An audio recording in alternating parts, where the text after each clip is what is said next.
Hello and welcome to Almost 30 Podcast. The producer's drunk. Just kidding. Hi, everybody. Welcome to the show. It's Lindsay and Krista. I love men. I love men. I'm so much funnier around men because I can roast them. Totally. I and they won't I cry. feel liberated. Yeah, they won't cry, literally. They won't get all sensitive about it. Men can't cry. Yeah, that's because men can't cry. Any hoodles. So good to see you in person. It's great to be My here. girl. Back in the city, baby. Back in the city. Back in the, I think last time I was here, it was 2 months ago, but I'm coming back a lot more. Whether I like it or not, I'm coming back. Isn't it funny how God does that? It's funny how it's fun. It's funny is a good way to put it. Yep. Funny is a good way to put it. But I do love being in the city in specific areas and parts and Just very like rich areas. yeah, no, for real. Literally, I'm like at Fouquet's last night. I'm like, I love being in the city. This is great. like just doing my thing. Holy moly. Went public You did go. I did want to with bring that my up. relationship. How did that feel? What was the Impetus. or what was like because like timing, like did you think about Inspiration. timing, or was it just feel right? Well, it's been since April, or it's been not since April. It's been a while. This is what you do with Almost 30, and I love it. Makeup times. Yeah, Yeah. I'm obsessed with it. Yeah. She's like, we've been doing this for 4 years. No, I'm 32. Time is a construct for me in particular. You're a Pisces, of I'm course. a Pisces. What do So you we've mean? been together quite some time, and he had been sharing, and I was like, I just wanted to be. I wanted to start sharing just more of my life. I didn't want to not hide it anymore. Uh-huh. So that was like the impetus. And I do feel like I've learned a lot. That I'm like, and I've been talking about other relationships. So I kind of wanted to like clear that up. I mean, it's hard. Like, dude, I was like, some intros I'm dating totally different people. Like, I don't think Yeah. anyone would know. No, it's I don't think hard. I've talked about our relationship on the podcast at all. So it's like, it's kind of confusing. He doesn't care. He's like, whatever. I don't even really care. Yeah. But it felt really good. It felt good. It felt great.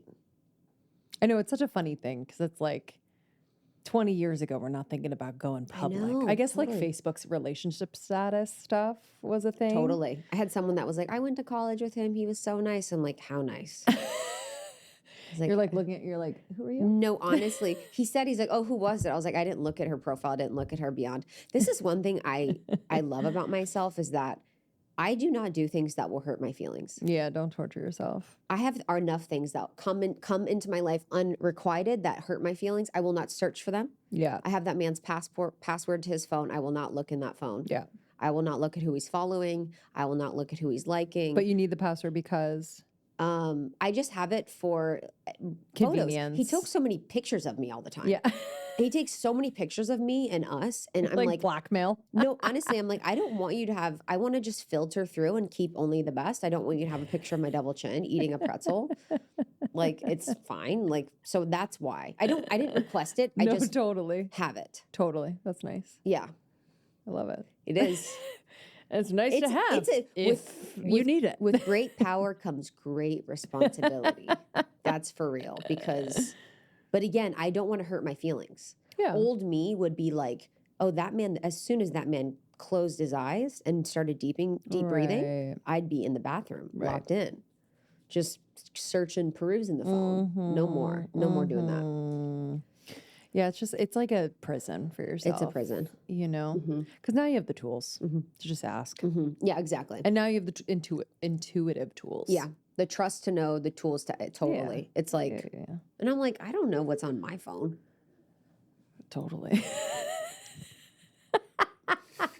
You're talking to your cleaner, talking dirty to your No, cleaner. for real. For real. Or like my weird friends that are like single and they'd send a picture of a guy and I'd be like, he's hot, even though he's not. You know what I mean? Yeah. You know, like, it's like just nothing bad. But anyway, so yeah, It's a fish. went pub. Did he get an influx of follows? I didn't tag him or like put his name nice. on there at all because I didn't want to do Nice. that yet. But you can Google image search. Yeah, you maybe could. Yeah. Yeah, you probably could find. I mean, they probably, Popular searches. people could probably find him enough, but the point is, he's fine. He's fine and he's mine. He's fine and he's mine. And the point is, that's a fine man. That was really the impetus. Just to confirm Was the for flex. everybody. Actually, I'm really excited because he's been talking to Flynn about working together. So they might work together. So today's Love Flynn. conversation was with Flynn Skidmore. This was actually one of my favorite conversations I've had in such a long So time. good. I adore and love and appreciate. And I just, the way that I appreciate this man, he is so interesting. He's got such an interesting creative mind, very Aquarian, mercurial mind, interesting thinker, deep thinker, also a man of integrity. Just like Yes. great. I'm really Yes. excited for you to listen to this conversation. We talked about relationships. We talked about dating. We talked about attachment styles. Hopefully these are questions that you are asking yourselves or you are percolating on yourselves, and we got to have them answered by an expert. Yeah, I feel like I just remember us like laughing a lot, especially Yeah. towards the end once we got warmed up, like, Yeah. after we warmed up. And I feel like that also brings out like a very fun, like you said, kind of this mercurial back and forth between all of us where we kind of got to the up here level. So if there's some wackiness, enjoy. But he is a therapist, teacher, and guide. He has helped thousands of people transform their relationships with themselves, not just intellectually, but emotionally and spiritually. And I think that's what sets apart his work. Just that emotional and spiritual aspects. I think a lot of therapists are very just like black and white in terms of how they work with clients, but to bring in, how could you not bring in the spiritual aspect of a person's experience and who they are? So we talk a lot about that too. Beautiful. Okay. Flynn Skidmore on Instagram, flynnskidmore.com. He also has a private podcast that he's doing. Really, really powerful content. So send this one to a friend. This is such a good one to talk about and share. Almost 30 has grown through shares, through word of mouth. We have a really powerful and beautiful YouTube channel that has all the videos. So if you want to watch this man on video, it's so much fun for us in studio. We also have clips on Instagram and TikTok. TikTok has like so many more clips that we don't even share on Instagram. It's like so much juice, which is so fun. And then you can find me on Instagram at It's Krista. And I'm at Lindsay Simsick. All right, everybody, enjoy this one, and we'll see you on the other side. See ya. I was really interested in a lot of your story. I think from the male's perspective, like almost 30, we're a podcast, mostly women audience. So a lot of times we hear women's perspectives, but it's interesting to hear the perspective of a man that grew up sensitive, or not sensitive, but you kind of were attuned and empathetic, and someone that was also athletic. You played sports in college. What was that experience like for you? Like, did you feel different? Did you feel like, did it make it harder to be someone that was very sensitive as a man growing up? Yeah, there wasn't. So I grew up, the identities that were given to me was like white man, blue collar, working class. That's the lineage of my dad, like beat up Carhartt jacket with like 14 layers of flannels underneath. You know what I mean? Like that is, and Levi's and Timberlands. But then I grew up Sounds hot. in a, yeah, I mean, my dad has hot. I was gonna energy. say, My I'm like, dad, okay. my Slow dad it is down there. super swaggy and Yeah. super hot, and my grandfather was like that. So there's that. But then I also grew up in a mostly Black and Puerto Rican neighborhood. So then also the masculinity of like Brooklyn, Blackness, Puerto Rican, neither of those identities have much space for the integration of emotional experiences. They really rely on toughness in a lot of ways. And I grew up in a neighborhood where that was something that was needed. And I could see it in my dad. Like I saw the truth of who he really was. Super sensitive, super sweet, super loving, like the king of cozy, just knows how to create coziness. But then when he was around other people, I could see it wasn't safe for him to be that way with other people. And his friends were all like super masculine, but also dynamic and hilarious men. And I was super young and watching him just like, why are you performing? Like, why can't you just be yourself?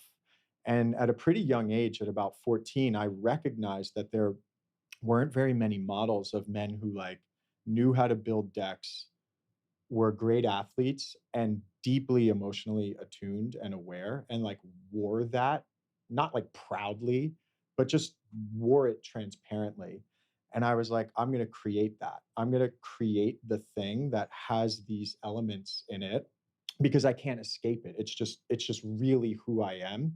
And it seems like there's a gap in the market of men and the archetypes of men and the models of men like that. I wasn't seeing it. It didn't exist. So I saw it as an exciting opportunity to become that thing that embodies all of those traits that I liked. What a I know, what special, an interesting. I'm like at 14 to understand that and to not want to attach to someone else's kind of path or identity because Mhm. it's like a safer bet, Yeah. especially where you're living and the environment that you're in. Yeah. I mean, that is pretty profound. What is that aspect of you? Like how can you describe that? Like tapping into that, access Yeah. to that. Um, I think that one of the greatest gifts and privileges that I've had in my entire life is my sister. She is on another level. Like, if I'm ever confused about whether a person is cool, and I mean cool, like not cool, like cool, like, you know what I Good. mean? Yeah, Like yeah. a good Yeah. person. Her compass for goodness is so on point.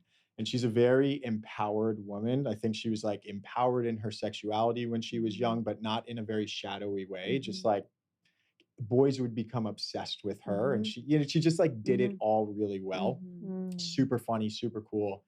And we grew up in this pretty small but beautiful 1.5 bedroom apartment where there was no space. And we could have either, I think, hated each other or become super, super close. And we became incredibly close, best friends since she was 0 and I was 5. Wow. And I think I was like so intimately exposed to incredible feminine energy that it became part of me. And I couldn't see the world not through the lens of how feminine energy sees the world.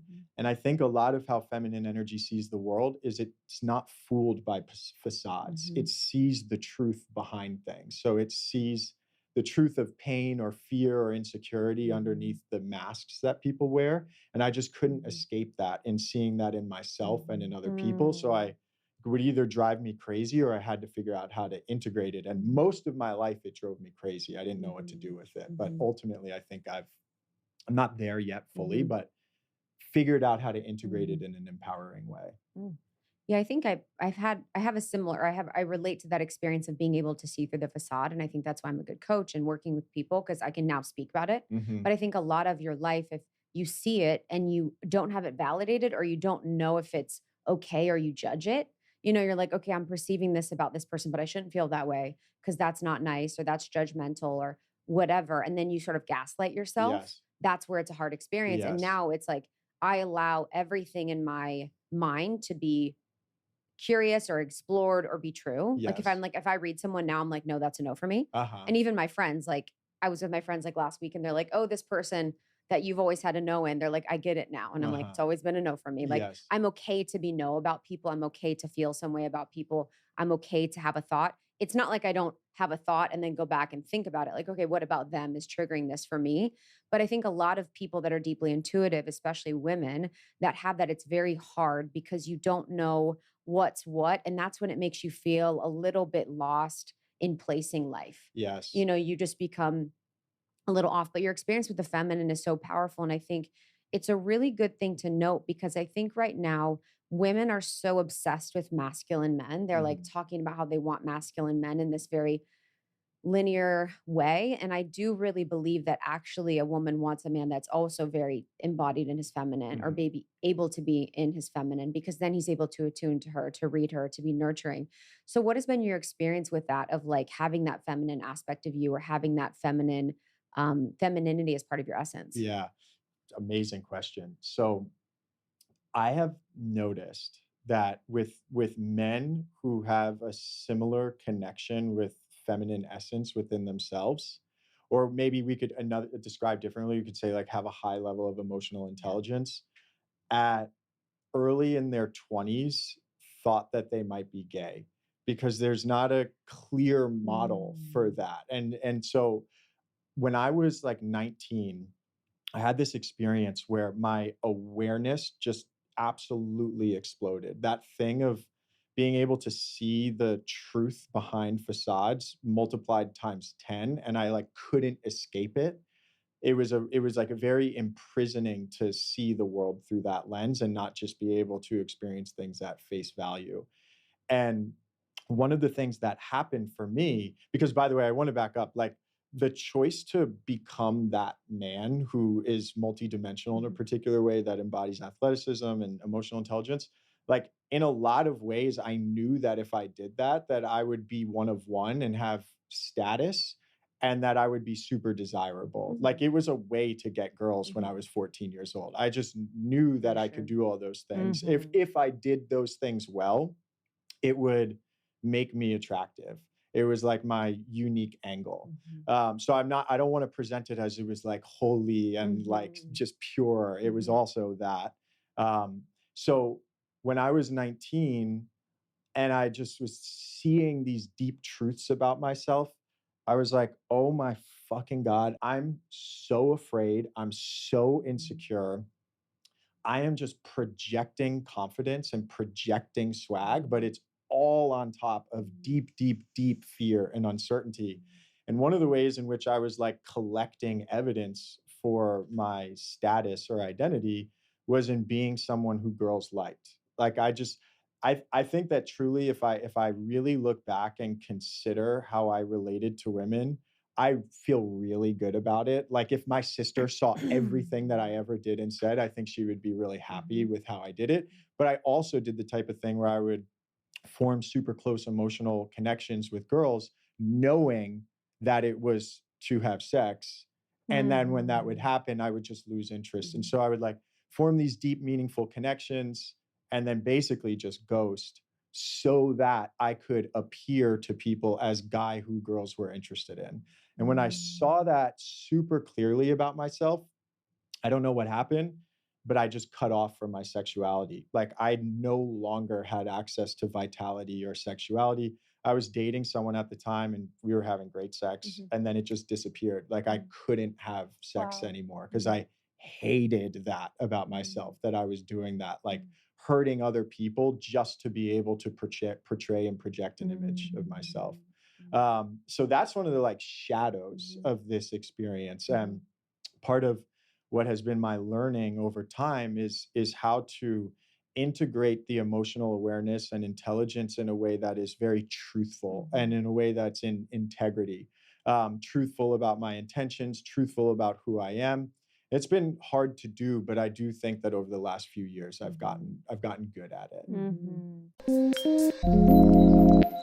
So I've been thinking a lot lately about why so many of us feel tired, hi, me, or like we're aging faster than we should, even when we're doing all the right things. And this is what really, really surprised me. Scientists recently discovered the first new nutritional deficiency in 75 years. It's called cellular fragility syndrome, and it's caused by low levels of an essential fatty acid called C15. When we don't have enough, our cells become fragile. They make less energy, break down faster, and they can show up as poor sleep, fatigue, and just feeling off. That's where Fatty 15 comes in. It's a science-backed vegan supplement with pure C15, and studies show it's even more effective than omega-3s. It helps repair our cells, support metabolic, liver, and heart health, and protect us long-term. So Fatty 15 is on a mission to replenish your C15 levels and restore your long-term health. I've been taking it for like 6 months now. It's been incredible. All you have to do is take a tiny little capsule once a day. Fatty 15 is offering 15% off their 90-day starter kit. Just go to fatty15.com/almost30 and use the code almost30 at checkout. That's fatty15.com/almost30 and use the code almost30 at checkout. It's one of those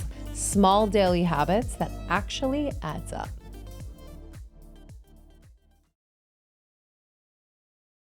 Because it is rare, it is a power, Yeah. you know, and Yeah. it's like I know men that are like that, and the way that women are with you is so available and so thirsty in a way of like just parched for a man that like can hold them. Yeah. And so there's always kind of that like the parchedness leads to like out of integrity action sometimes for the women. Yeah. Mhm. For You the know? women. Yeah. Mhm. And men. Yeah. Both. It just people. gets a Yeah. little, it's I think I just have I have love for men like that because it means you have to hold stronger in your boundaries and your discernment because you do have that power. Because so many women are around men that are emotionally unavailable, not attuned, not, you know what I mean? And so when you get a little taste of it, you're like, oh my God, this is like, Yes. And you make major meaning out of yeah, everything. yeah. I've noticed there are a few guys who I can think of, and actually is one guy that I just spoke with last week, who was sharing. This is happening for him recently in life. This thing of like accumulating, having sex with a lot of women, and being the guy who's like kind and hot and athletic and multidimensional and emotionally intelligent, but then just like doing the thing where it's sex and then gone, you know, and he hates it about himself. I hated that about myself when I was doing that. And I know that in myself and in other people I've spoken to and in him. So there's this thing that I think we do with unconscious wounds, where if there's this deep perception, like I am undesirable, we seek to collect evidence that disproves or contradicts that thing. But no amount of evidence contradicts or disproves or transforms that thing unless we go into our unconscious and cultivate a relationship with the part of us, the little kid who has learned to see themselves as unlikable, undesirable, something like that. And so this guy or anyone could have sex with 10 trillion women and everyone in the world could perceive him as the most multidimensional, like we all want him forever. He's the husband who got away, that kind of thing. But no amount of that will give him the transformation or the thing he's looking for unless he goes inside and meets that part of himself. So it goes from like external to exactly internal. Yeah. You've said it a few times, but just identity seems to be a big part of your work as of late, or it has always been. But I'm just curious if you could go a little bit deeper on that. Like, what do you mean by identity specifically, and how do you bring that awareness of our identity into your work when you're working with people? Okay. Okay. So I think when it comes to identity, there's a wounded version of identity, and then there's an empowered, creative version of identity. And a lot of the like mystical and spiritual stuff, it's suggested to transcend identity, which is, I think, a valuable thing to practice. But I also think it's really fun to live in this material world and to have an identity as like an art project that you create. The wounded version of identity. So this model from this guy named Gay Hendricks, who I like a lot. Maybe you've heard of him. I think this model is super clear. There's projection, persona, trapped feelings, and essence. The idea is that when we're little kids, we are deeply connected with our essence. It's like infinite love, or just this sense of freedom, aliveness, vitality. And then we have experiences where we get hurt and we learn that our essence isn't enough in order to bond with the people we need to bond with, right? So you can imagine a little kid who's like amplifying all of this joy, and maybe her dad is like, I don't know, it's just like in a deep state of depression, and the joy is actually triggering for him. So he's like, shut the fuck up. So her body is learning,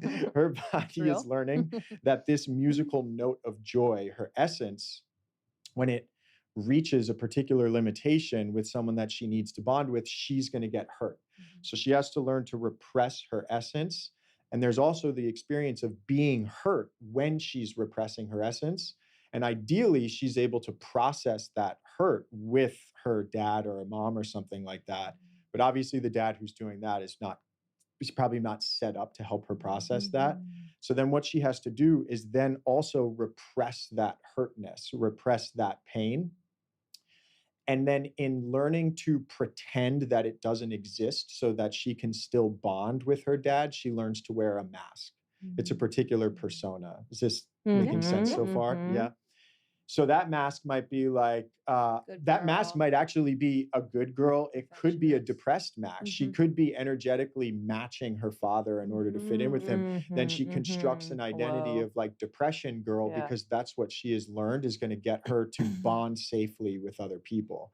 And then from the persona, from the identity, there are projections of the world.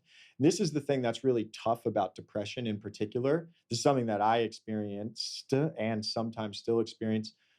the projections of depression really feel true. They really feel like everyone is fake. The world is inauthentic. Like, Yeah. fuck this. They really feel Yeah. true.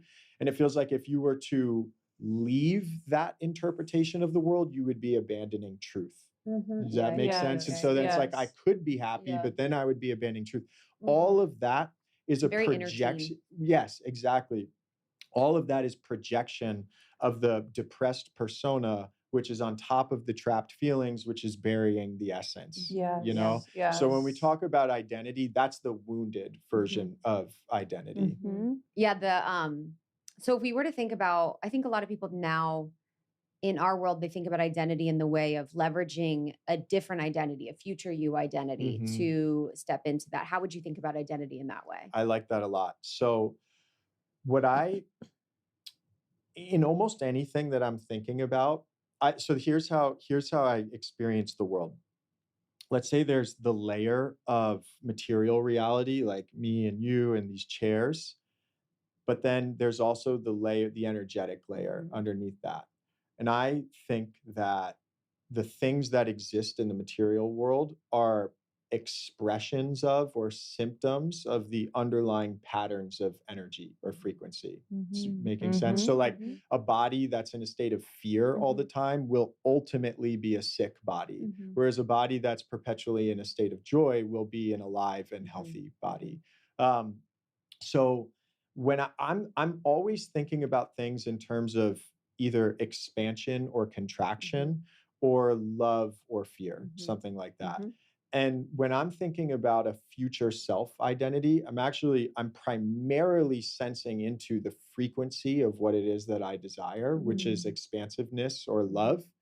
And then what I'm doing is listening to how expansiveness would like to express itself in my material world. Mhm. What is expansiveness's body like through me? How does expansiveness speak through me? Mhm. What has expansiveness built? How is expansive a father through me? How is Mhm. expansiveness a husband through me? Mhm. It's like I'm meditating on the frequency Mhm. and learning about how that frequency wants to be expressed in the Mhm. material world. And if it seems aligned, then I'm just like, yep, I'll create that thing. Mhm. So it's almost less like Flynn thinking about identity and more like learning about what God would like to create or Yeah. expansiveness or something like We that. like God. Yeah. You like God? We like Yeah. God here. Yeah, we Okay. like God. What God would like to Yeah. create Yes. through me. Yeah. Yeah. Yeah, the future self. I'm just curious because I feel like traditionally when people think of therapy, they're like, okay, we got to go in the past and we got to dig it Mhm. Yeah. up and we got to like excavate and look Mhm. at it all. And I think that's why a lot of people don't go to Yeah. therapy because Yeah. they're not wanting to do that. Yep. How do you kind of balance?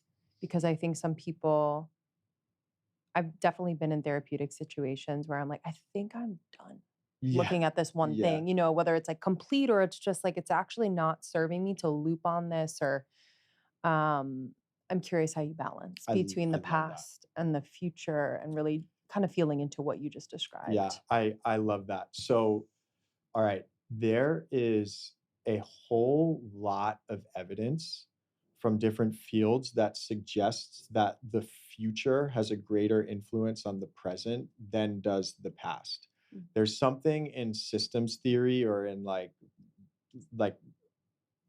a particular field of mathematics where they look at something called an attractor state in the future. And that attractor state is like a galaxy which pulls stars into it, right? Now,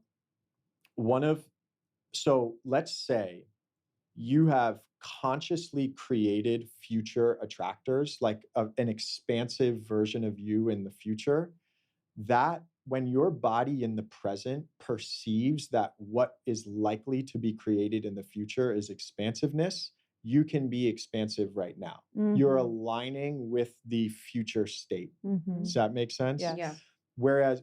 When people are operating unconsciously, what's happening is that they are unconsciously creating future states that are contracted future states. Right. Mhm. So let's like back to the wound of like, I'm not desirable. If I've learned that I'm not desirable and created a whole persona around that and trapped feelings and all that kind of stuff, I'll likely be unconsciously creating future scenarios that put me in a state of contraction and continue to gather evidence that I am undesirable, right? So where most people in life, I think, are super frustrated and dissatisfied is that they are unconsciously creating future states. And if the majority of the future states that I'm unconsciously creating are contracted ones, then it makes sense for my body to be contracted right now. My body is afraid of those future scenarios, you know? So if that's happening, then I have moment to moment to moment to moment of contraction. Then my life becomes contraction. Yeah. My relationships become wounded in contraction. My body becomes sick, all that sort of thing. So the past informs how the future is created, but it doesn't have to.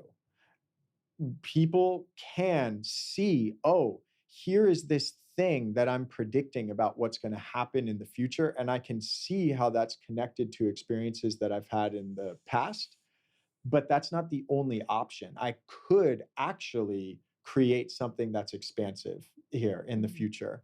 Now, one of the ways in which people get stuck with this is just trying to create the expansive future state, which is then often bypassing the past version of them who learned to be hurt in a particular way. And what we can measure neurologically is like, if you're doing that, if you're super wounded and you're like, everyone hates me, I'm not desirable, but then you're like pretending that you believe in a future state that you're actually reinforcing the pain of the past self. The future state gets to be created as a result of having a super loving relationship with the past version. And that's the thing that we can measure neurologically. When that past version is activated and you meet that past version with warmth and curiosity, it becomes alive, and then the brain becomes capable of neuroplasticity and rewiring. And you can almost then work with that past version to be like, what if unconditional love were available for you? What would you want to create? You became this person because you learned that love was scarce and that you'll be hurt. That completely makes sense. But if love were unconditionally available, what would you like to create instead? And then those past versions become integrated and part of the creation of the future state. And so that's where the past work is valuable. But if it's just extracting the past, I don't think that it's doing much of anything, honestly. Yeah. Wow. So interesting, because when you're talking, I think about this with my clients, and even when I speak to broader groups, it's like so much of this is like energetics and nuance that is specific to people. It's like, I spoke on stage this weekend, and it's like I could tell people align with your future self. And for part of them, that would be good. Yeah. Because they've done the work to, you know what I mean? They understand what that means. And part of them, they're bypassing. And so it's so, I don't think I guess hard's not the word, but I've just am finding that more and more where I'm like, there's such subtlety and nuance to each and every person that makes each and every situation so different. How do you think about that? I think that is so true. And it's why I think it's a difficult thing, but I think that one-on-one work is Yeah, I the agree. only way to I think that a lot of people in their offerings will promise something like dream relationship in 6 months or something. I think that the thing that we're all speaking about here is something that takes like actually 10 years to Yeah. cultivate. I think it takes a tremendous Yeah. it's like we have this technology Yeah. and we have to become masters of this technology, Yep. this spiritual technology. So I do think that one-on-one work is the most potent version of this. Because we all have heard the perspectives. Everyone, Dolores Cannon, Neville Goddard, like all the spiritual people, they all say the exact same thing. Get clear on what you want to create. How would you feel? Align with the frequency. Yeah. But then everyone is like, but I don't align with the Yeah. frequency, or what happens if I'm in a state of fear? And I think that being able to deeply teach people how to do that, like it can be done in large at scale settings, but I think that one-on-one work is the most potent for it. I feel like, because that's what I was like thinking about recently with it. I'm like, if I was to tell someone what it is, I'm like, I've been doing this for 10 years. And it's like this little thing led to this little thing, led to this little thing, led to this little thing. But I feel like in my one-on-one work too, it's like my goal is to help them access self. Mhm. And like, cause once you're like, my life began when I was like fully in self most of the time, Mm. you know, and then they can then create from that point. Cause that's Mhm. the creative point, is being in self. From there, you're kind of, what do they want? What do I want? Like, what am I comparing myself to? You're kind of like running amok. How do you see self and the soul? Like, how do you relate to that? Amazing question. Mhm. I have been thinking about, all right, this is how I've been thinking about it. If you were to sit in the forest for a week straight, like maybe have food, and just observe what happens in your observable reality, nature would be in a state of steadiness and smoothness and organization probably 90% of the time. 90% of the time would just be like wind, birds. It would be what I would call expressions of love. That's what love is the 90% default state of how nature, how non-human nature operates.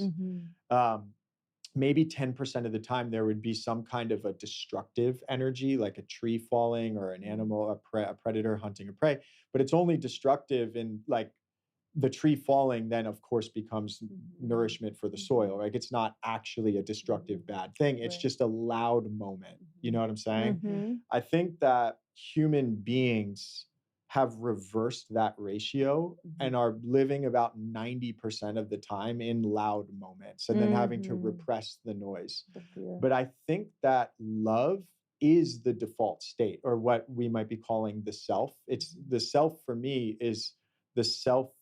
It's the thing that is connected with infinite love, infinite steadiness, like a metronome. That's just a smooth, beautiful rhythm. And then anything that's like fear or sadness or grief or pain are all beautiful things that are part of the dynamic and just part of this sustenance of life, but they happen in very brief moments of time.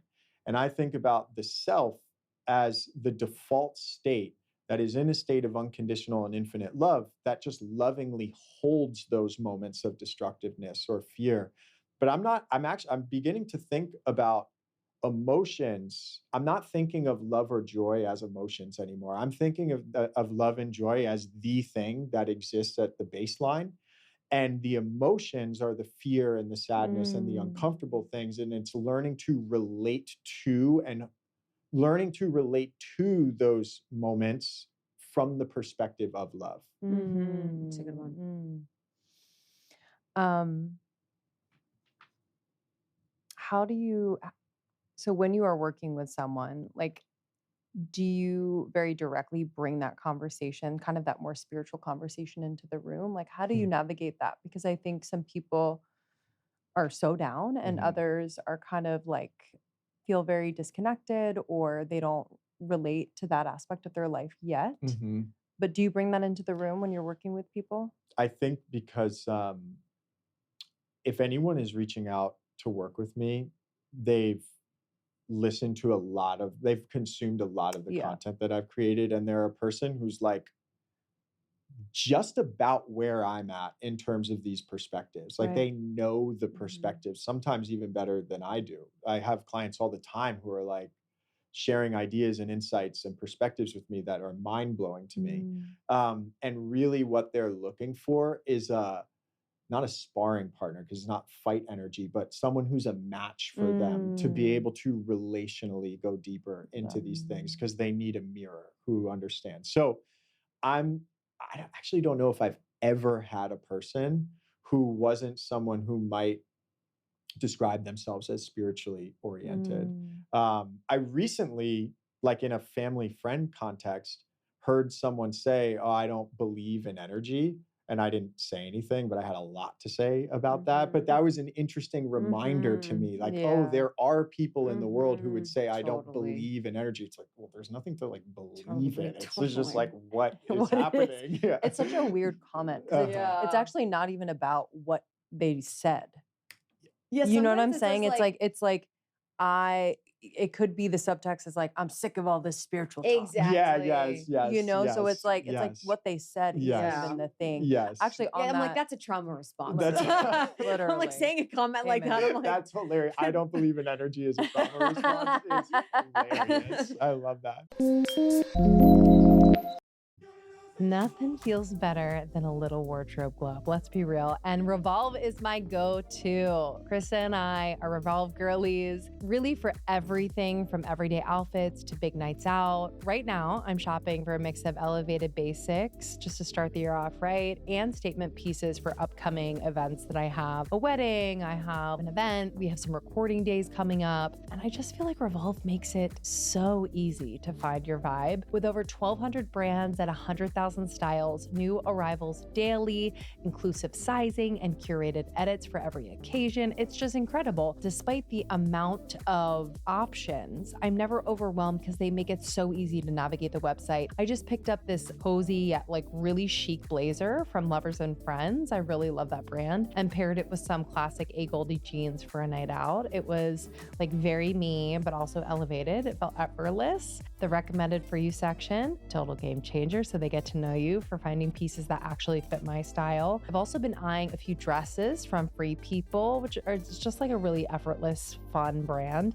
and Amanda Uprichard for upcoming weddings. I also like Solace London for upcoming weddings as well. It's nice. I feel confident. It's why I keep coming back. Plus, one of my favorite parts, fast 2-day shipping and easy returns makes the shopping completely stress-free. So whether it's a weekend away, a big night out, or just a much-needed wardrobe refresh, your dream wardrobe is just one click away. Head to revolve.com/A30pod, shop my edit, and take 15% off your first order with code A30pod. Fast 2-day shipping, easy returns. It's literally the only place you need to shop. That's revolve.com/A30pod. You can shop my favorites and get 15% off your first order with code A30pod. Offer available for a limited time, so happy shopping.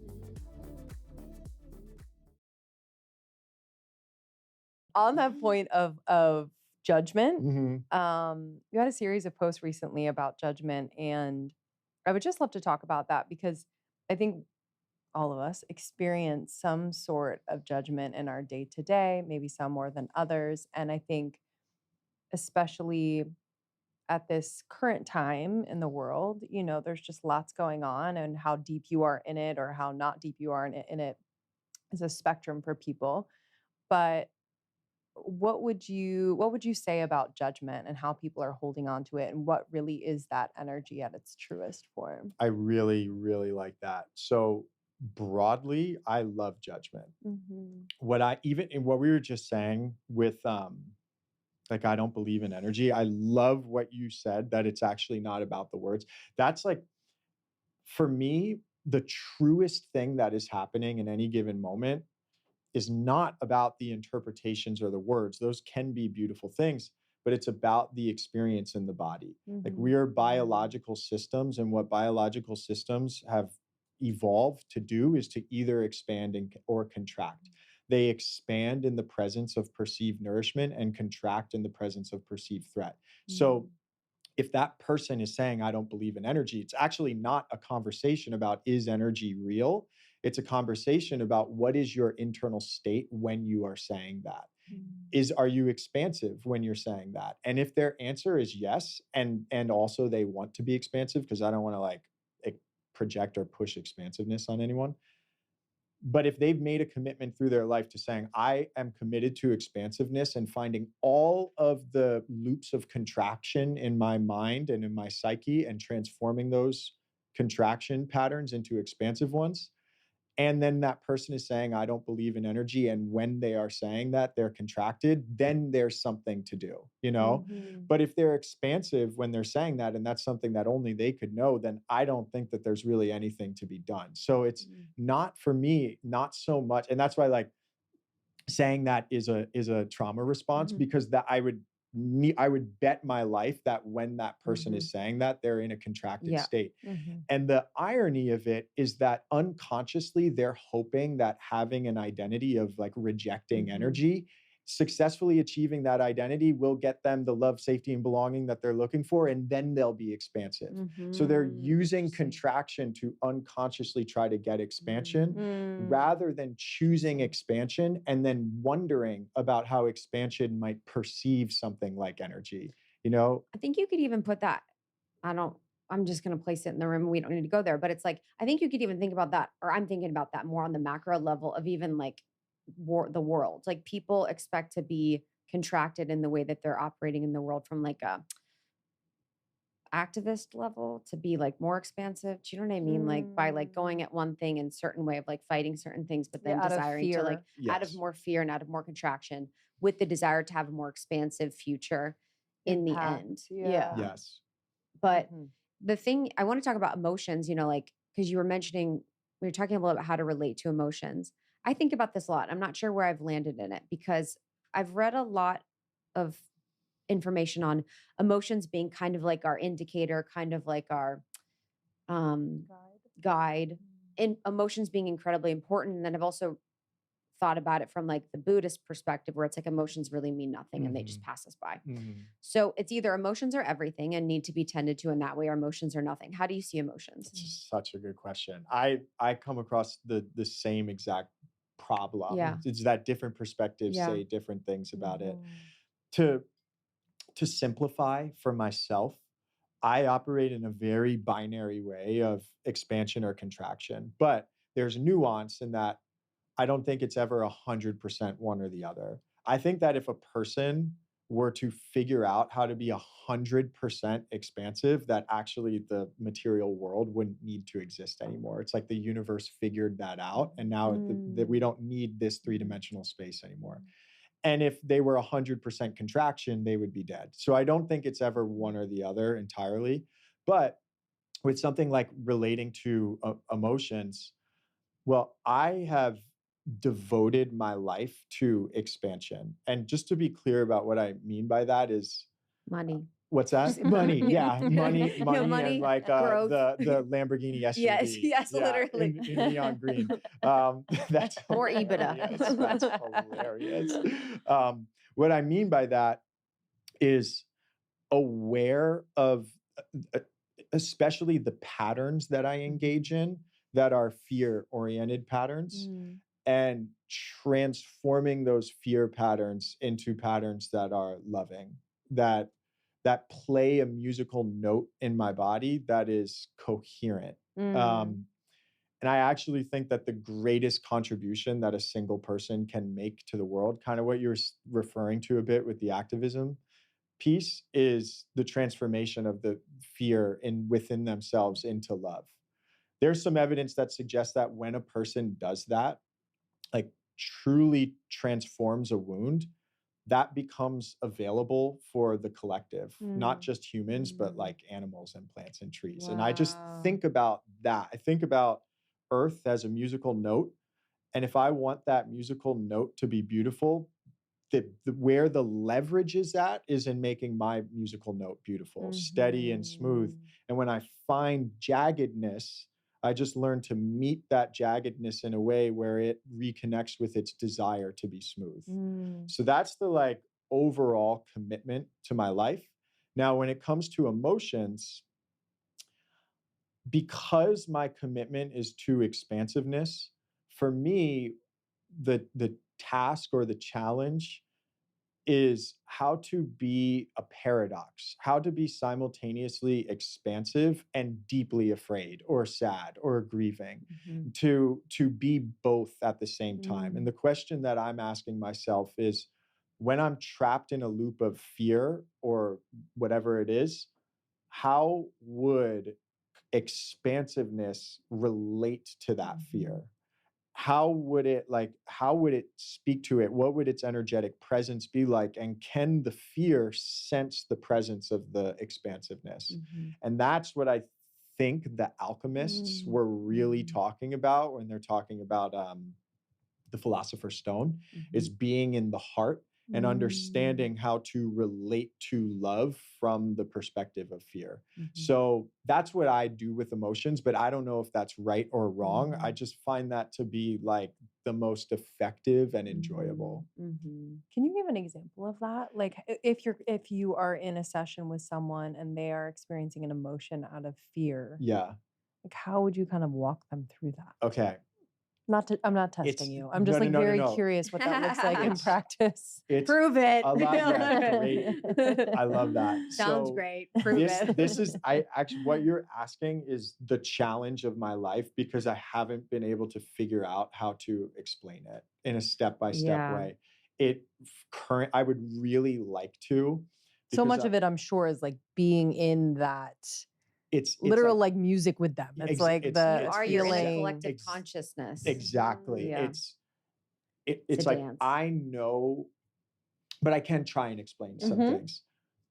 I know, like, because I know how to do that with myself, I can just be it for others, and I almost go into like a blackout state where I just know what to ask and how to Yeah. relate to them in a particular way. The how to do it, I'm not super clear on Sure. in a step-by-step way, but an analogy that I've been using that is that I think is helpful. If you think about a drummer who's playing in a really annoying and like non-rhythmically way, you could approach that drummer and be like, "Shut the fuck up! Like, what are you doing?" Which would increase the likelihood that that person is out of rhythm, right? Mhm. You're not you're making them defend themselves. You're meeting incoherence with incoherence. Does that Mhm. make sense? Yes. Jagged, Mhm, jagged, jagged, jagged, mhm. jagged, which then multiplies Mhm. jaggedness. If you trust that all systems, not just life systems, but think about how galaxies form. Like what it may, I mean, I didn't see this, so I don't know. But what seems to make sense is that there was immense chaos and then everything figured out how to be organized. Chaotic systems have a memory of organization and coherence and seem to desire coherence. And in order for a chaotic system to become coherent, it just needs to be in the presence of coherence. Mm. So rather than telling that drummer that he's a fucking idiot, like being a metronome Mhm. that enters the space, and maybe he never hears the metronome, or maybe at some point his body and his mind realize that he's not being judged and he's not being forced to be different. He's just being Mm. offered something that already Mhm. exists within himself. And Mhm. then maybe because he's not feeling judged, his body Mhm. can sense the rhythm and then he's able to remember the rhythm within himself. Mhm. And it just seems to be clear that it is more enjoyable to play rhythmically than it is to play non-rhythmically. So we don't even have to force morality on the drummer. We don't have to say you're a good person if you play rhythmically. We can let pleasure do the thing if he's connected to that within himself. Mhm. It wants to become alive and to play rhythmically and to be expressive in a way that is beneficial to everyone around him. So that is what I'm helping people do with themselves. Mhm. It's meeting people as this warm, steady, caring metronome without forcing them to change anything and then Yeah. helping them be that for themselves. Yeah. Mhm. Yeah, it's a beautiful explanation. It makes me think of just with like children, toddlers, like Yeah. kind of being that calming presence in if they're having, say, a meltdown or Mhm. something like that, and allowing them to, whether it's like they say borrow your nervous system or like attune to you Yes. eventually, but not asking them any questions, not saying, "Hey, you better stop crying or else this," like not asking them to be anything other than what they are and who they are and what they're Yes. experiencing, but being that steady, Yes. Mhm. steady A steady presence. presence. And a really interesting thing to think about with babies and toddlers. So if an infant is screaming, um, and the mother, because it's usually the mother, actually, because the reason that moms tend to wake up is that whoever becomes the primary caregiver of the baby, their amygdala becomes enlarged. Mhm. So they're more sensitive to markers of threat and fear in the environment. Mhm. So they're sleeping less lightly. It's one of the things that moms are the ones who get up. Mhm. But the dads could establish themselves as the primary caregiver if they really wanted to, and then their amygdala would grow. Just a thing to Mhm. consider. Interesting. So the mom goes into the room with the crying infant. If the mom were trying to perform calmness and we're like, it's okay, it's okay, that actually increases the baby's experience of threat. Whereas if she's like, oh, it's okay, she's matching the intensity, but in a controlled way. And the matching of the intensity actually affirms for the baby that there's like a valid reason to be crying. And then she can calm them down together. So it's an interest, and that to me Oh, that's speaks to, isn't that interesting. fascinating? Yeah, that's I was Right? like, oh, I thought it would like kind of stir it up yeah, even you think you'd more. have to be the opposite. Right? You That's think you have to be interesting. the opposite, but it's like a meeting and then a controlling down. Wow. And that to me speaks to what we were talking about with 90% love in a forest and 10%. Like intensity and loudness is a thing that exists. And so the mother doesn't like need to not be loud with the baby. It's just Yeah. about being with the current rhythm in a loving, caring way, and then trusting the steadiness over time. Love that. It's cool, Yeah, right? that is very cool. Well, when I've I'm held with never people, I experienced like that. them to meet me in my intensity. Yeah. Like if I'm like, yeah, I'm like that, like, yeah, I'm like, yeah, Yes. we're just like, Yes. I like to be met. And then I don't like when someone's like, Yeah. you It's know, annoying. yeah, it's actually triggering to me. Yeah. But then it's like I'm not like, I'm out. validating. Yeah, it's just, you have problems. Yes, I know Um, exactly. Right. On the one hand, it is triggering because it's like N- this thing that I yes. care about. Like, why are you not Yes. experiencing an amplified frequency as well? Yes. But then it can also be triggering, like if you've had your internal experience invalidated and things that you Totally. thought were problems, people gaslit you and all that. Mhm. But yes, it's a real thing, like matching the Mhm. frequency, but then trusting. It's like, Yeah. Yeah. yeah. I have a Mhm. friend that's so good at that. She's just like immaculate at matching for like she's like a master. But I think the metronome thing is so powerful because it's almost like vibrationally, Yes. like if there's a vibrational element to it, there's like entrainment element to it. And then for parts, like parts work is like what I usually do. So it's like allowing the part to feel validated and allowing the part to feel safe. So it's like the presenting part that's like, hey, I'm having this experience, having this thing. It's like, I see you. Like, I love you. No matter how you are, I'm going to stay the same. Like, Mhm. I'm not going anywhere. I'm Exactly. staying the same. I'm Mhm. staying consistent. Like, my part's not going to come out because it's like testing to see if a part's going to come out instead of self. And in No Bad Parts by Dick Schwartz, he talks about how self cultivates self. Mhm. And I think actually that's why I've found that coaching relationships are so important is because me staying in self brings forth self. Mhm. Like it's like a repeated self. But most of the time with people in life, they're unconscious part to unconscious part relating. Mhm. Yes. And so when you finally meet self, and therapists are often the good representative of someone's first self meeting, Yes. like that was maybe I had met selves before, but that was probably the first consistent self, Yes. that I had to sort of calibrate to. So yeah, I just think that's so beautiful for people to think about. And I'm just like processing that. Also, the note thing, it's so funny. As I watched this thing years ago when I was in my Gaia phase, I was watching everything in Gaia. Like it was just like the rabbit holes that I went on. But there was this whole thing about each planet is a specific note, like a music note Yeah. in the universe. And like they just play different notes. And then it also talked about how the rings of Saturn are all vibrational frequencies and they Mhm. don't stay consistent. So Mm. it's actually like music. Like if you actually went to Saturn, you'd hear like sounds of music and notes. Oh, cool. Isn't that cool? That's so That is so cool. I think that for okay, so if we're in the space of psychology that's like psychoanalysis and CBT and validate yourself, there are certain practices that I think are effective in that space, but I think that in terms of like really mastering the technology of being a human, the spirit and what it's like to have consciousness and an inner world, I think that understanding sound dynamics is much more important than anything that's in the space of psychology. It's understanding how frequencies interact and having a sense of when you are being a certain type of frequency and understanding how those frequencies can evolve and morph over time. Like that is what when I'm doing stuff in my internal world, I'm very rarely saying anything to a self. And I think, or to a part. And I think that that's one of the things that I see people getting a little bit tripped up with inner child work is they think that the thing to do is to be like, oh my God, you're hurt. I love you so much. Come here. And to like force a hug. I actually think that the much more empowering thing to do is to be the unconditional presence of love and let the part or the inner child make a choice about who it wants to be in the presence of that thing rather than imposing an experience on it. Do you know what I'm Yeah, because saying? then it's another part.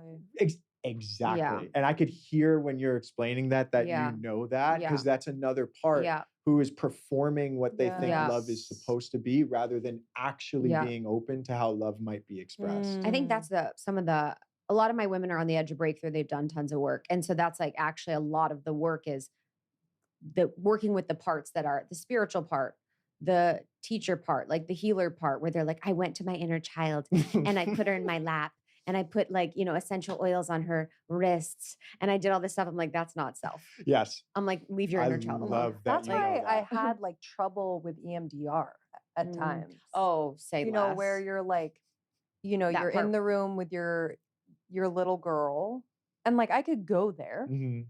but I also think there was a part of me, I'm former actress, so I could be like, I'm here. Yeah. Oh my God, totally. Yes.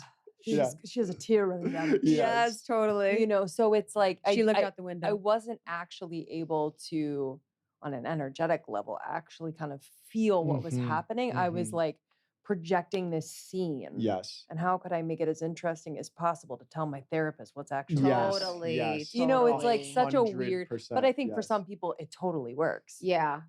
But on that, like, do you have any, I think there are so many approaches to therapy and different modalities. Do you see any certain modality as being like n- not helpful at all across Ooh, the board? wow. Or is it just specific? Not across the board. Okay. I like CBT, for instance, What's that? it's Okay. cognitive behavioral therapy is okay. the least inspiring It's to talk me of therapy. all Right. the it's like, oh, you're experiencing this trouble in your relationship. How do we find an empowering reframe? And it's like helping you So figure heady. out different it's very heady. Yeah. And I do think, I mean, I guess it's demonstrated to be effective, but I'm the least inspired by that. Yeah. For me, that's the most like conventional mainstream psychology Yeah. and the furthest away from understanding sound dynamics, which I think is really the thing that gets people to where they want to go. There's something called coherence therapy that was created by this guy named Bruce Ecker. And what Bruce Ecker has done is use neurology to understand what conditions must be present in order for someone to permanently or nearly permanently transform a wound, a psychological wound. And the processes of coherence therapy are the things that are happening in parts work, in internal family systems, or in EMDR, or in any of the more like body oriented, Right. internal world oriented ones. But it's also the thing that's happening when a person is on like a plant medicine or psychedelics or something like that. It's the principles of relating to yourself in a way so that neuroplasticity is possible. So I really like Bruce Ecker's work. Like he explains he explains the mechanisms of how this stuff happens really well. Okay. Transitioning a little bit, before the podcast, we talked about relationships and relational healing. And I think about that a lot because I think a lot of women, whether you're single or in relationship, it feels safer and easier to heal outside of relationship. So much, I found it more beautiful and potent. I've had some of the deepest healing in relationship, whether it's friendship or romantic, but it's also the space where you get wounded. So how do you see relational healing? Like how would we heal the wounds that we get in relationship? It's an amazing question. So I think that one of the challenging things one of the reasons why relationships are can be so painful is it's like this very unique environment where we're playing out all of the core wounds that we got from 0 to 7. And I think that in many ways, people consciously and unconsciously choose, attract, and are attracted to each other romantically so that their deepest unconscious wounds can get revealed to them, so that they have an opportunity to transform them. Um, One of the parts about healing within the context of relationships that is super difficult is when someone else's pain, like a pattern of pain through their life, causes the other person pain. And then the person who's had the pain through their life has to learn how to be present for the way in which their Yeah. pain causes another person pain. So real. That, from an IFS perspective, that requires deep capacity to be self as they relate to their own pain, taking ownership of the choices that they've made, and taking ownership of the ways in which that the choices that they've made have particular consequences in their relationship right now. But people seem to be very afraid of that. I think people are afraid of taking tremendous levels of personal responsibility, because I don't know exactly why. Like, the thing that I find is that people are afraid of being in trouble, or they're afraid of they have this deep fear that something is inherently wrong with them, and if they Yeah. take responsibility, it would be admitting that something is inherently wrong, something like that. But I think one of the most beautiful things that people can do for each other, especially when there's trauma in a relationship, is take responsibility, or is to be present with the pain in the other person that comes up in relationship to the pain in you. And that's it is a very hard thing to do. I think too, it's also, how you relate to their bringing up of the pain is how you relate to your own pain internally. 100%. Because I'm like, I think about that. I'm like, okay, what would be annoying about that to me after a point? Yeah. Like, Yes. and I'd be like, shut up. Like, Yes. and it's like, but then there's parts in me that are expressing pain and I'm like, shut up, Yes. like stop. So it's like, but it is, and it's so interesting because this is more the nuance, because there's a truth of the deep pain that a part is bringing up that they've experienced through the trauma of their relationship. And then there's also kind of the continued, this is also probably a part that's talking. It's like, I'm like the continued marching on the drum of like the issue, like Yeah. where it's like, okay, because a lot of it's acknowledging and relating and then healing together. And then you actually have to tend to the part, Yes. like to become Yeah. the anchor for Exactly. safety, which is like, I think what people struggle with. Do you feel like without self or without the internal anchor that it's possible? No. Yeah. I don't. I think the way to transform wounds in a relationship, in any dynamic, but in like a romantic relationship dynamic, is to choose to to both be expansive together as you relate to the wound. So let's say a person is coming into the relationship with a particular pattern that's ends up being hurtful for the other person. If both people are contracting as they're having a conversation about that wound, like, both of their wounds will continue. So like, someone else's pain in their life is their pain, and the way that creates pain in another person is about the other person. Do you know what I'm saying? It Yeah. reveals shadows in Yeah. them. It's not is that Yes. clear? Yes. And both people, I think, have to be committed to expansively exploring their shadows, to be committed to that, so that they can be together as they are expansively exploring shadows.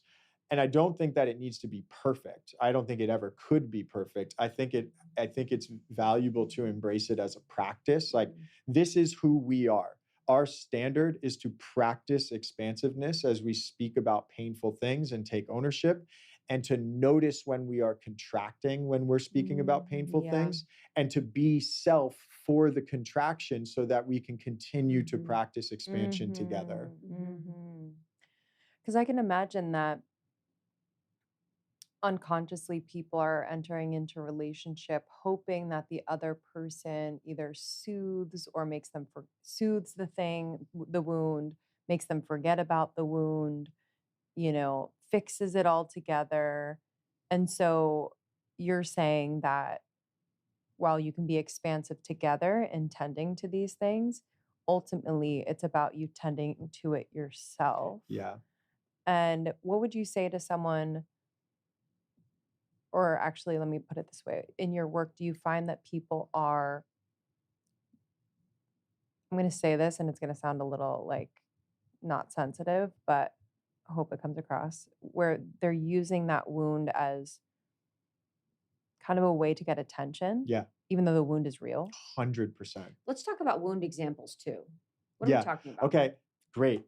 So one thing that came up in a small group on relationships that I was running recently was this person who has a pattern of having panic attacks. So Just kidding. I just rolled my eyes. Just kidding. that's Just kidding. That was my mom my whole life. hilarious. That's Everywhere we went was hilarious. panic I attack when love she didn't that. want to be there. Ah, interesting. Yeah. So, okay, here's that what we explored with this person was that she maybe she can cope with the panic attacks, and maybe she can figure out how to live life in such a way where she doesn't have symptoms of panic attacks anymore. But like there's a version of dealing with that particular wound where you're just repressing it and making it dormant, and then a version of relating to that wound where you truly transform it. The level of transformation that I'm interested in is a transformation that is so true and deep that it becomes my DNA, so that that trait would get passed down to my kids. You know what I'm saying? Not like a superficial, like pretend this doesn't exist, like a deep transformation of this thing. Most people are in the space of pretend that it doesn't exist. And that's it, for me, it's just not inspiring to me.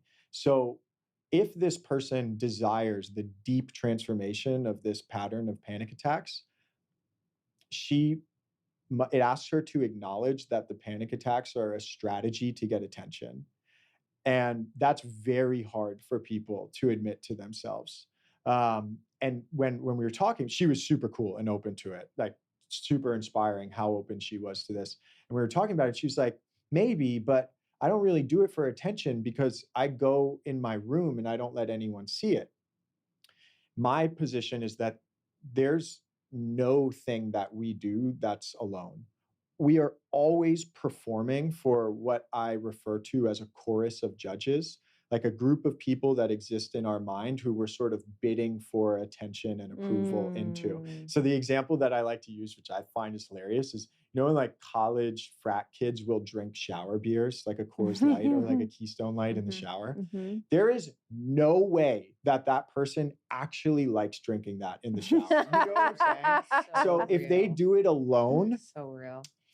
it has to be because they are collecting evidence for themselves to bid their case to their chorus of judges that they are shower beer guy. It has to be that, which is fine. Like that's funny. And but I think it's so important to take ownership of how even when we're alone, we're performing for a group of people. So as we were speaking about the panic attacks, and she's like, yeah, I actually keep it to myself. And then like we're kind of got into like, were your parents attuned to your inner world? Like did you feel like you had to make really loud noises in order for them to finally care about you in a way? Like it wasn't that straight up, because I don't like being wound projector onto people, but ultimately we found that like, yes, this is what is happening. The panic attacks are a strategy to be loved and to be cared for. It's important to understand that I think every single thing that we do is in part a strategy to have status and have attention in a particular way. I think that even the sound of my voice, I have constructed it over time in a particular way to project a certain identity and stuff. Like everything. I think it's super important to take ownership of the things that we do that are strategies to get attention. So that is an example of like it's a wound. That person has learned that in order to bond and in order to be loved the way that she desires, she has to be sick or she has to be on the edge of death, right? And that won't be deeply transformed until she learns to meet the part of herself who is focused on the external world, focused on her parents, hoping that her parents' love gets her the safety that she's looking for. and she's got to learn to help that part see that infinite safety exists within herself. And I think emotionally, psychologically, and spiritually, that is the thing that would allow for something like panic attacks to not have to exist anymore. It's crazy when we recruit the body to be involved. Yeah. You know, like where we're like, okay, it's not enough. We're gonna like, I need the body to be involved in this part of the panic attack. Yeah, I had this experience the other day where I was like, I was contracting, and I actually really liked that. It was like in relationship, I was contracting, and I was like in my contraction, and I was like, what is my true desire in this contraction? I was like, for him to come forward. Yes. You know, I was like, I want in this contraction for him to come closer. And I was like witnessing, I was like, oh, that's interesting. Yes. And I was like, okay, Yes. what's the brave? I love What's the that. brave thing? I was like, okay, to notice the contraction, talk about the contraction, and talk about the actual desire. Yes. In this, the actual desire is Yes. for this to happen, but just witnessing that. But it's interesting in the I just want to emphasize like that is huge to me. That like what you just described, I think is, if there's a set of 5 skills that are the most important skills, I think, in the world, one of those 5 would be what you just explained, which is awareness of the actual goal. Yeah. What is the truth? Oh, what is the truth Yeah, what of is the what I truth? want here? And can I accept the truth of what I'm Yes. looking to get here? Yeah. And is my current strategy Yeah. the most effective and alive in order to produce what I want? Yeah. Or is there a better option available? I like that. If like just what you said to me is like the deepest thing Yeah. imaginable, and I just don't want people to gloss over Yeah. how important I have that such a is. deep freedom in my system and in myself where everything's okay. You know, so like the part, like it's like, so that whenever that part says that, like, no, I actually want this, that's okay. Yes. You know, the other part's like, oh, okay, let's constrict and Yeah. hide, and that's okay too. But Mhm. then we can get like this part's safe and can tell me what, and then this Yes. part's safe and can tell me what.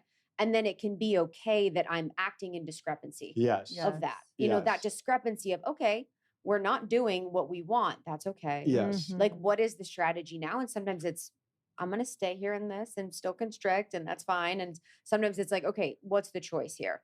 Is the choice to communicate and create more intimacy and communication? Because that's the vulnerability piece. You know, Yes. Yeah. that's like, how can we be vulnerable? But I just think I remember learning that in one of my coaching trainings was just like, I don't even know what we were talking about. We were relating to the fact of like, oftentimes you're doing the opposite of what you're trying to achieve. So Yeah.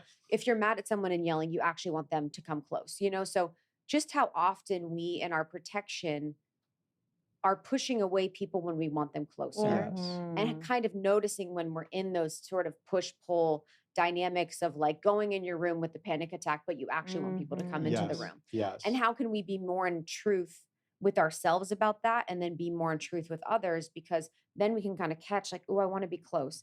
Because oftentimes too, for me, everything is like, for me, I'm such a connection, you know, connection is my kryptonite. So I'm like, okay, it's true that I want more connection in this. Mhm. Like, I'm feeling disconnected. I want more connection. How Mhm. can I sort of get more connection? But yeah, last thing I'll say is like, it's been interesting just in my process of growth. Like, to me, like a moment like that is like such a win. You know, like I can do big things, like speak in front of people or be successful in certain ways. But I'm like, people having those skills, like those soft skills of those in the moment, deeper intimacy, deeper transformation, deeper connection is like the huge wins of life. I think so. And that's like the core foundation of like true joy, because then you Yeah. come out of that knowing that you know yourself on such a deep level, Yeah. that you respect yourself, that you're not self-abandoning. Yep.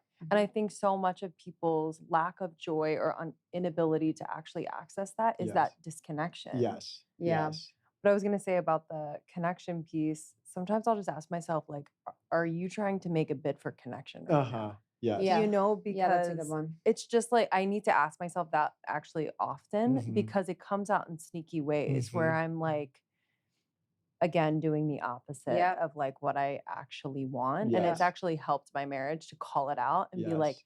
actually, I think, and it's corny to say, but we've kind of made a habit out of it where I was like, I think this is a bid for connection. Yeah. And I Yeah. just need to No, call it that's out. Yeah. Awesome. And then it just kind of like, my awareness actually makes his like, what is this fall? Soften. And he's like, Yeah. oh, you know what this is. Yeah. So I don't feel the need to be like a ninja around you. Like, what is Exactly. happening? Exactly. Yeah. Yes. Right? It's actually, it's deeply aggravating for me when people aren't I aware of know. what they're doing and I what they're know. it is so soothing. Self-awareness is number one for me in Yeah. relationships. I would Mhm. say even over growth, because self-awareness indicates growth in Yes. the deepest. And self-awareness is safe because I'm like, you see the thing, you're aware of the thing, we're both safe in the thing. Yes. You know what I mean? It's like, it's just my friends, like, it's like they just know, like, I had one friend recently who just started dating and she got into this pattern of like really deep, intense connections with men and just all of a sudden started program for it. Mhm. She's like, I just noticed I was in a pattern of deep Mhm. connections and like almost like a love addiction. And now Mhm. I'm in a program for it. Mhm. Just like, 2 weeks in, I'm like, that's like so incredible to just be Mhm. like in such self-ownership. And that's like true self-love Mhm. where you can see yourself and be like, okay, let's go through this. Like, let's work through that. But it's funny because I think for a lot of people, they don't go to therapy or do the work because they think that they love themselves, but it's Mhm. just the part is being really good at like their Yes. performance. That's Mhm. 100% true. That's why I think that body awareness is the most Yeah. important thing, because there's really no lying to yourself about whether you're in a state of expansion or contraction. Yeah. There's just, when you're paying attention to that, it's so clear, but it is very easy to lie to yourself about loving yourself, Mhm. performing the actions of loving yourself, but not actually having the sensory experience of it. Yeah. So that's like almost all I pay attention to is sensory experience. And like I Mm. enjoy the things and the Mhm. words and all that. But for me, it's just the closest to the truth of reality that we can access. Mhm. Because that's like vibratory. Yes. Okay, so sorry, a little bit back to the relationship. So if someone's in relationship and they're like, I was cheated on, or I don't trust men, or whatever, how would I use my relationship container to heal? Like, what would that look like? Yeah. If a woman is saying I don't trust men, and like maybe like there are layers around my heart and it's difficult to open up my heart to you, Yeah. and that's painful for you, like a dynamic like that. So the first thing that I think is important to establish is that no one has to want to be evolve or to grow or to freely open their heart and like not have any protective mechanisms. Yeah. I don't think that's like a thing that anyone has to do. That's what I want to do because it's what inspires me, but it's a choice to be made. So both people can choose that they want to be people who don't operate in the world with protective mechanisms, just full hearted and open. Um, Now, what is probably okay, so trust, a lot of people will use the word trust as like a trait or a quality, like, oh, they are trustworthy. I like to think about trust as pattern prediction. So if my friend comes over to my house and helps with the dishes every single time, I can predict a pattern that they will continue to do that. And I like that. And that's expansive for me, right? If someone else, whenever they stay at my house when I'm out of town, like leaves a mess, I can trust that that's what they'll do, unless there's some kind of intervention, right? Mhm. The thing about those kinds of patterns is if I tell that person the truth about leaving my house a mess, and they were to say, you know what, that's just who I want to be, that's how I operate, I'm going to continue doing this, then I get to make a choice about if I let them stay over. But if I truly offer them the space without making them wrong for it, but just saying like, does this align with who you want to be? And they're like, no, it actually doesn't. I want to be tidy person, and this is this wounded thing that I do, or like sometimes I'm not considerate, whatever. We're like, okay, cool, now we can use our relationship to help you be that person, the person that you want to be, right? So trust for me is pattern prediction. So when a person is saying in a relationship like, I don't trust men, what I would do is get curious about what it is that she does trust. What pattern is she predicting? What's she expecting to happen? And what's an example that you can think of, like from what a woman might say, like what she doesn't trust. actually does Does expect trust. to happen. Oh. Yeah. Oh, so the negative thing she expects to happen. Oh, he's going to exactly. disappoint her. Yeah. Okay. Right. So now we get into the realm of self-trust. If she is making it other people's responsibility to disappoint her, to not disappoint her, then she's always going to be protected. She's always going to have this thing of like protecting her heart and not being open. Remember, we were speaking about future outcomes before. So her past is setting her up to consciously and unconsciously predict a future where she's disappointed. It's going to look a particular way, right? But the thing that matters is not the guy leaving or not whatever happens. The thing that really matters is how she is predicting her body will respond to that experience. So if she's unconsciously seeing it as inevitable that she'll be contracted in that state because it means that she's rejectable or unlovable or something like that, then she won't open her heart up. Her body will be avoiding that future outcome. What self-trust is, we have to be specific about what exactly we're trusting. What we want that person to be able to do is to be unconditionally expansive. For her to know that she could go to the deepest layers of her own personal hell and be light in that place. She could be in the worst, scariest environment and be expansive and have her energy be so expansive that she illuminates expansiveness with the demons and like helps them remember how to sing and dance. She needs to know that no matter what this guy chooses to do, she will be expansive. And when her body in this moment right now knows that about herself, then there's nothing to be afraid of. There's no loss of love. The reward of love is in the present, in the giving of love right now. It's not in the manipulation of getting someone to behave a certain way because you're loving them. So that for me is the place to work towards, the standard to hold, is that love, the reward of love exists in the moment of giving it.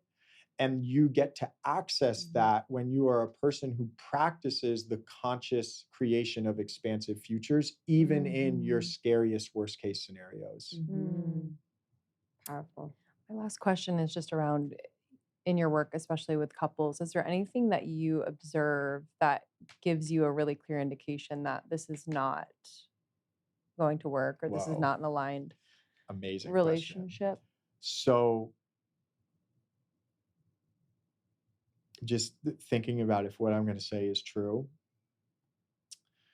a vast majority of the people, for the people who I've worked with for multiple years, they've left their relationship.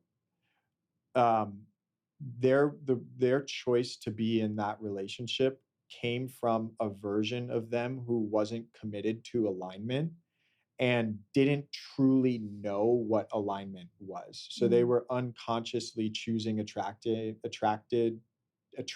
and attracted to misaligned, non-aligned dynamics.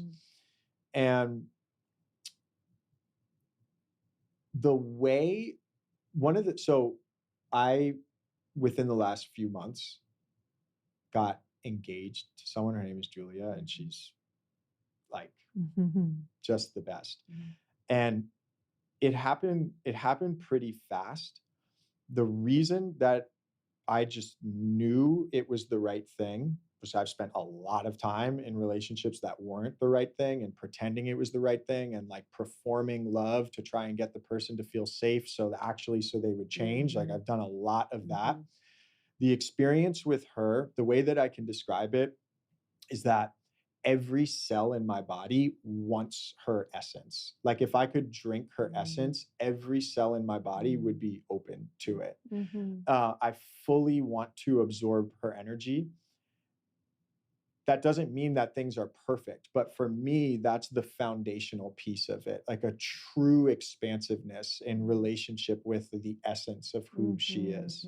The truth is that when I explore relationship things with people and they're really telling me the truth, it's not 100% full openness to the essence of the other. They don't want to fully drink the other person's essence. There are parts of their body that contract and resist. And that could be like a trauma response thing. So I think that it does actually require in my case, like 15 years of intentional work for me to really know what a true yes is. Um, but most of the time, if people are being really honest with themselves, they don't actually love the other person's full essence. And they are using love as a manipulative tactic to try and get them to change, hoping that that person's essence will change, but it won't. I think that last thing, it's like, I'm sure your fiance had to have ability to have her essence be accessed to, Such a good point. you know? So I think a lot of people don't have an accessible essence. So she, I remember the exact moment where I sensed her essence because she didn't let me in for a really long time. We've like been in communication for years, and some of her best friends were girls that I grew up with here in New York, but we didn't know each other until later in life. And okay, so I knew who she was because I saw her on my friend's stories. Like, this woman is like on another level, but I didn't do anything. And then at some point, and I think in 2021, she followed me, and I like shot my shot, fumbled the bag tremendously. I asked her to Zoom, which she thinks is the worst thing. So she hates that I did that, which is so funny. Anyway, like a few years of talking, but like I almost had like a fantasy of who this person was, like so fly, so tasteful, so talented. But I didn't really know her essence. And even in conversation with her, I didn't know her essence because she had layers of protection up. And there was this one moment where we were DMing, just like talking about something, and she sent me this emoji, and I was like, can you just tell me what that means? Like, there's many ways to interpret this emoji, because it's actually the emoji of the person sitting like this, and it always kind of looks like a spank emoji to me. So I'm like, Oh, are you really? asking for that? Like, what is I this? love that Like, interpretation. and she was like, no, what it means is that I like you, but I'm unsure of like what your intentions are and what you're doing here. And in that exchange, I just felt the truth of her sweetness. And then over time, the practice has been like creating conditions that are safe enough for her to be able to like let that sweetness amplify. But I felt it in my body. I was like, oh my God. And it wasn't like just in that moment. It was like over the course of maybe 20 minutes. Like, if this person is this sweet, like I have to have this. I have to be close to this. But yeah, she's had a lot of experiences in her life, as many women have, and people in general, where she's learned that it's not safe to be sweet in that way. So of course she's learned to calcify it. But it's a really beautiful experience in this relationship, at least helping her understand that it's safe in this context to be that way. So beautiful. Thank you, Flynn. Yeah. You've been incredible. This has been so fun. I know. We should do a part 2. I really liked this. I really liked this conversation a lot. It was really good. Thank you. I was like, wow, it's funny because like the way you're talking about space and some concepts, like for some people that's out there, I'm like, for me, I'm like, I'm right here. Yeah, Totally. I was like, weirdly enough, I'm right here You with you. Yes, I'm so happy. So where can people connect with you and find more? Most of the content I post is on Instagram. I recently started a private podcast. I put it behind a $12 paywall, which I'm really enjoying. I think that if people are interested in more, I have a free newsletter, and that podcast I did that because I historically have told truths that are kind of wild truths to share about my inner world. Now, as I'm moving in the direction of family and having kids, it feels better to just have a closer circle. So I'm telling even wilder truths, but just in a cozier container. And I think that's a great place to start if people are interested. Smart. So great. Thanks. Thank you. Yeah, thank you both so much. All right, Thank guys, you we'll see all. you later. Bye. Love you. Bye.